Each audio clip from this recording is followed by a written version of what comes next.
Hace 6 años inició esta expedición por todo México, en la que he tenido la oportunidad de conocer gente que demuestra, día con día, la esplendidez de nuestro país.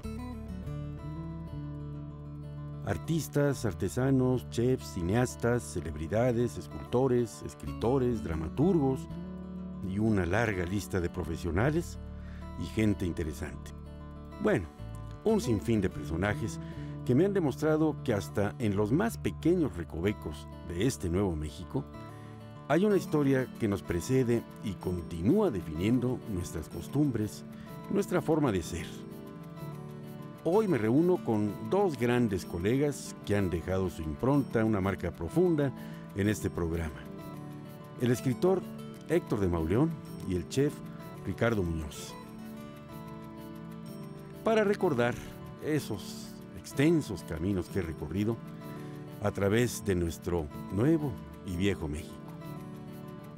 Buenos días. Aquí en la Condesa casi todo te evoca al pasado, aunque hay muchas pinceladas de cosas muy modernas, incluso de vanguardia. Fue de las primeras colonias que hubo, digamos, tipo residencial, diseñadas y planeadas como tal. No, bueno, la primera colonia fue Santa María la Ribera, después se hizo la colonia Juárez, después se hizo la colonia Roma y como que la ciudad se fue extendiendo y en la segunda década del siglo XX llegó a este lugar donde funcionaba el antiguo hipódromo de la Condesa. Y este parque temático, este corredor gastronómico, que le ha dado incluso un nombre despectivón, o no sé si era cariñoso, La Fondesa. La Fondesa. La No, Fondesa. es un fenómeno muy, muy interesante. Yo viví aquí en 1992-93, cuando la Condesa era todavía un conjunto de casas melancólicas, nostálgicas.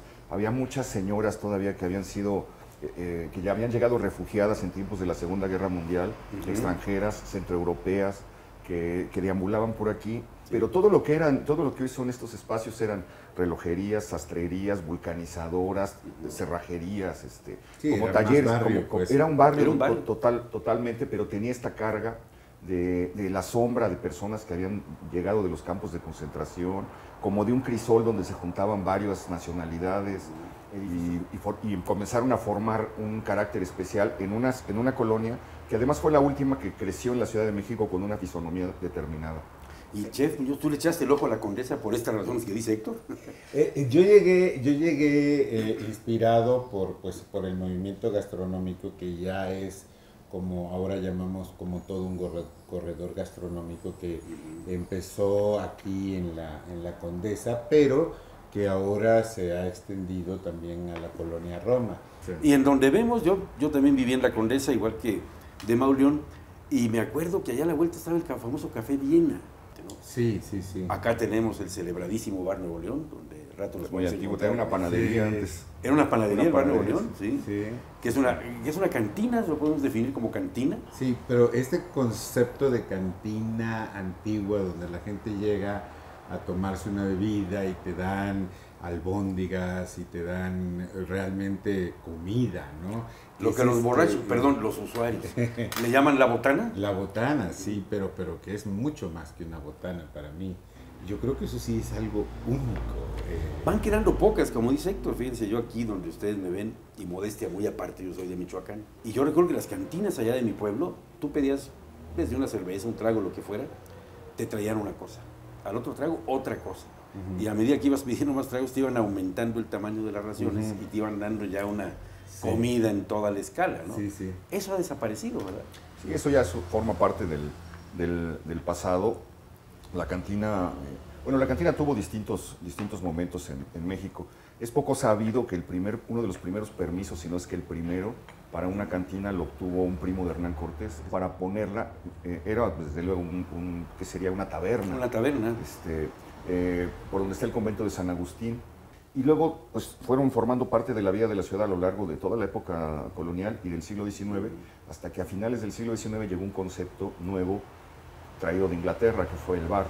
y se fue mezclando con esta costumbre que había, porque en las cantinas viejas de México y en las pulquerías lo que había era una mujer en una orilla Haciendo las tortillas. haciendo unas tortillas y dándoles a los que estaban ahí algunos guisos.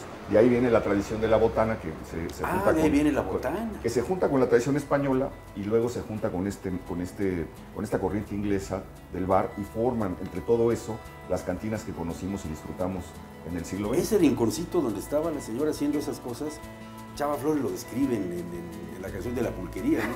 Cuando Y dice, Manuel Paino también. qué deliciosas enchiladas hizo Tilia, dice, la fritanguera que ahí pone su comal. Entre recuerdos y anécdotas de lo que alguna vez fue esta ciudad, no puedo evitar pensar en la variedad de lugares que he podido visitar a lo largo de este país que tanto aprecio, en los que siempre destaca uno de los patrimonios de la humanidad, la comida. Tantos restaurantes que hemos visitado y que nos han dado la oportunidad de probar platillos tan diversos que nos olvidamos que la comida es uno de los placeres de la vida que ha estado ahí siempre, esperando a ser degustada para compartir con gran parte de amigos, conocidos, nuestra historia. Y la comida a lo largo de todos estos tiempos que lo narra Héctor, de las comidas que tú preparas, chef, ¿tienen alguna rememoranza de lo que empezaron a hacer en México, digamos? Oh, sí, bueno, yo diría que casi todo.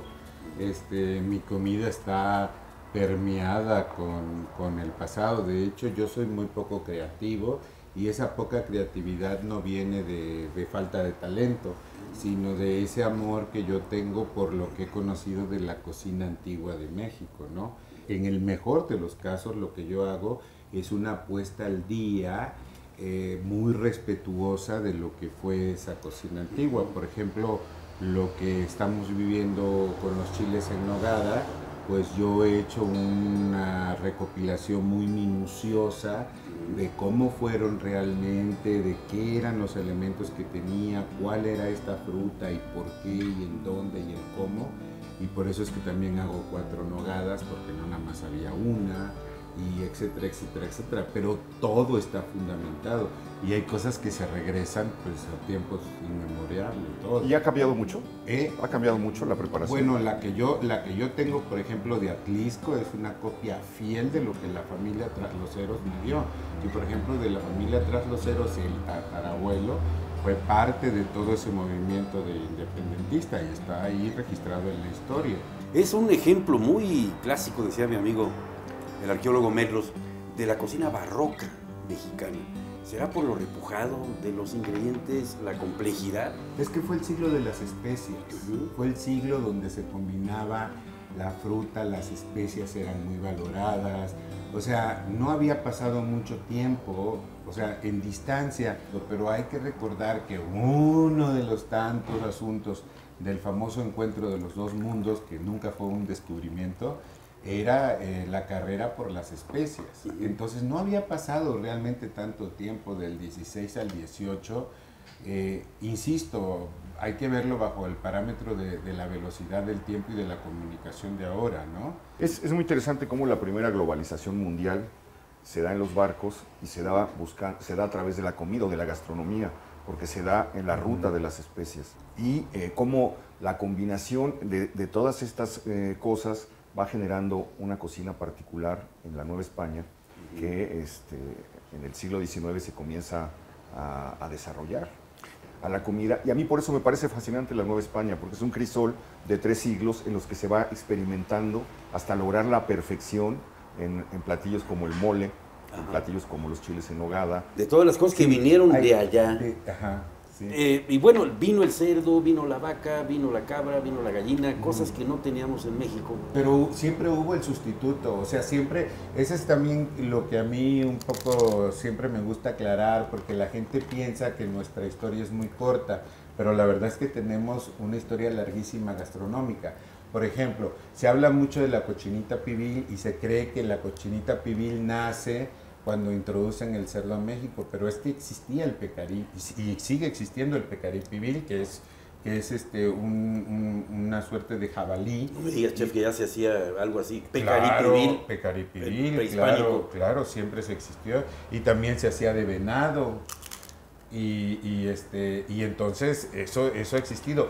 Fíjate tú, para el año 1000 de nuestra era, en la ruta Puc ya estaba perfectamente desarrollada la técnica del PIB. Es decir, estos compañeros desarrollaron hasta unas bolas de barro que eran térmicas, con las cuales terminaban de rellenar todo el hoyo para que el calor fuera totalmente homogéneo. ¿Cuál sería del fruto de esa simbiosis? ¿Cuál sería el producto más acabado, más excelso del choque del mundo prehispánico con el mundo hispánico? Pues la cochinita, desde luego. Sí. En esa región la cochinita y el chocolate, ¿no? Los tamales, también es algo. Y dice el chocolate, perdón, chef, porque no lo consumían como se consume ahora el chocolate, ¿no? Creo que ni dulce era, ¿no? Tenía un toque dulce, pero no era declaradamente dulce. Había en México una, y sigue existiendo, que por cierto está retomando fuerza y eso está muy bien, la abeja melipona, que es la abeja nativa de México y que se distingue porque no tiene aguijón y que produce una miel que es mucho más sutil y que en mucho menor escala que la abeja normal, menos acaro, pero que tiene una dulzura muy particular. Y a propósito de libros, Héctor, ¿te acuerdas cuando fuimos a... Sin darme cuenta, entre anécdotas de la ciudad y la comida con esos personajes, se nos ha terminado el tiempo, pero aún quedan cosas por platicar. De esta forma, más que despedirme, les extiendo una invitación a acompañarnos a continuar la siguiente semana a este anecdotario vivo que es el Nuevo México.